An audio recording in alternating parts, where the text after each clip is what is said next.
Sabe quando a gente está assistindo a um filme e de repente aparece aquela frase na tela, baseado em fatos reais? Parece que muda tudo, né? A gente se conecta de um jeito diferente.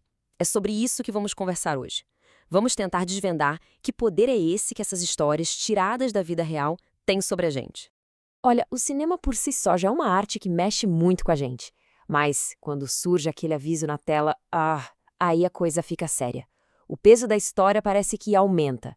A conexão fica, sei lá, mais imediata, mais profunda. Fica a pergunta no ar: por que será que a realidade tem esse impacto tão forte em nós? É exatamente isso. Essa frase mata a charada. A emoção bate mais forte, porque, de repente, a gente não tá só assistindo a uma ficção. A gente se torna meio que testemunha, sabe? De uma vida que existiu, de uma luta que aconteceu de verdade. Aí não tem jeito, a comoção é outra, é genuína. Então, para começar essa nossa jornada, vamos falar de uma categoria fascinante. Os filmes que tentam mostrar o que acontece por trás da cortina. A vida por trás da arte. Sabe, aquelas histórias que mergulham nas mentes muitas vezes geniais e super complexas dos grandes criadores. E olha só que exemplos incríveis a gente tem aqui. É uma variedade enorme de genialidade. A gente vê a solidão, mas também a entrega total do Van Gogh em No Portal da Eternidade. Depois, temos a força, a explosão de talento da Ma Rainey, a mãe do blues, ali numa sessão de gravação cheia de tensão. E tem até a história de como nasceu a paixão pelo cinema de um dos maiores diretores que existem, o Steven Spielberg, em Os Fabelmans.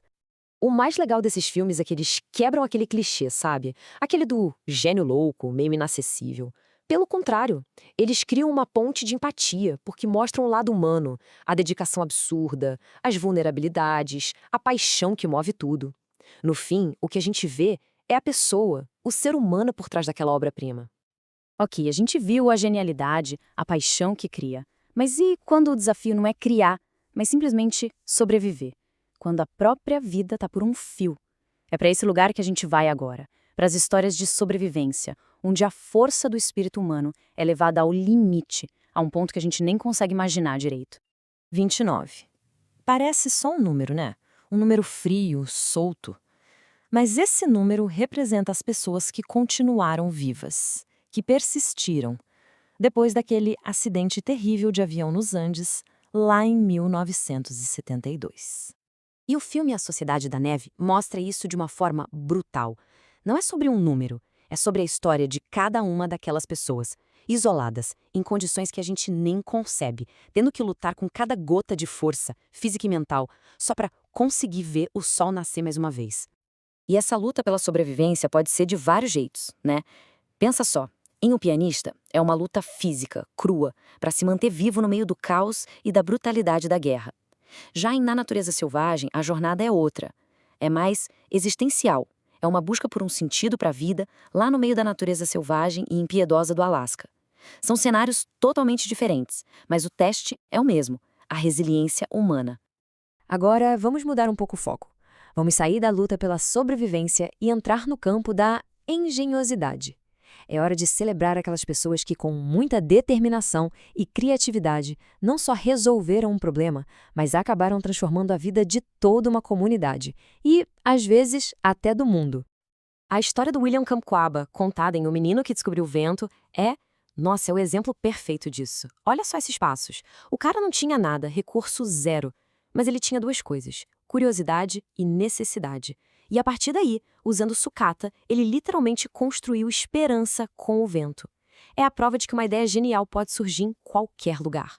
E não para por aí, olha esses outros dois exemplos fantásticos. De um lado, Padman, que mostra como uma solução simples para um problema social gigante, que é a higiene menstrual, pode empoderar mulheres e transformar uma cultura. E do outro, a nossa Nise da Silveira, que narra a revolução de uma médica brasileira que trocou tratamentos brutais por afeto e arte na psiquiatria. Nos dois casos, a gente vê o poder que uma única pessoa com uma visão diferente pode ter. Bom, para fechar essa parte dos temas, vamos abrir um pouco o zoom. Vamos sair do foco em uma pessoa e olhar para aqueles filmes que contam eventos gigantescos, sabe? Acontecimentos que mudaram os rumos da história que a gente conhece hoje. A Segunda Guerra, por exemplo, é um evento tão imenso que o cinema consegue contar essa história de 1000 jeitos diferentes.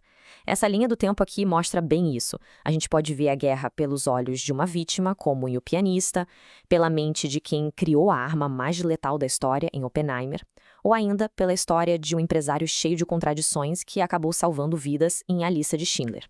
Cada filme desses é uma pecinha diferente para montar esse quebra-cabeça gigante que foi a história.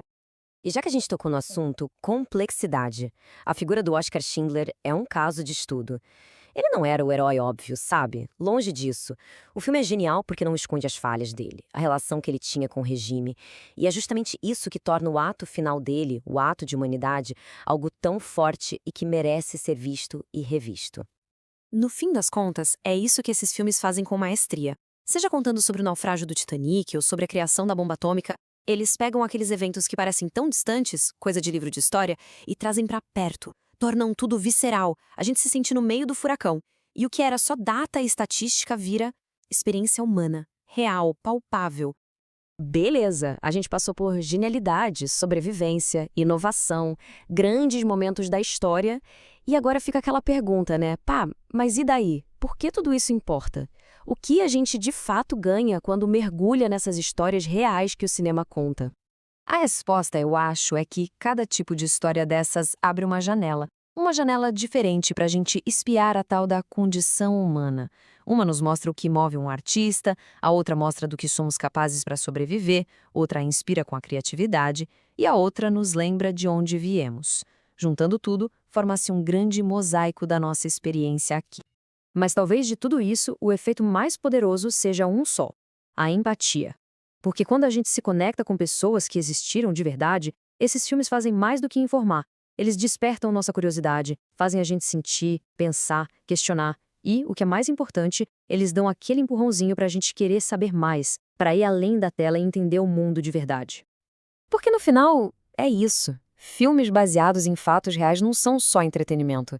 Eles ensinam, conectam e, principalmente, nos lembram que o extraordinário acontece aqui, no mundo real.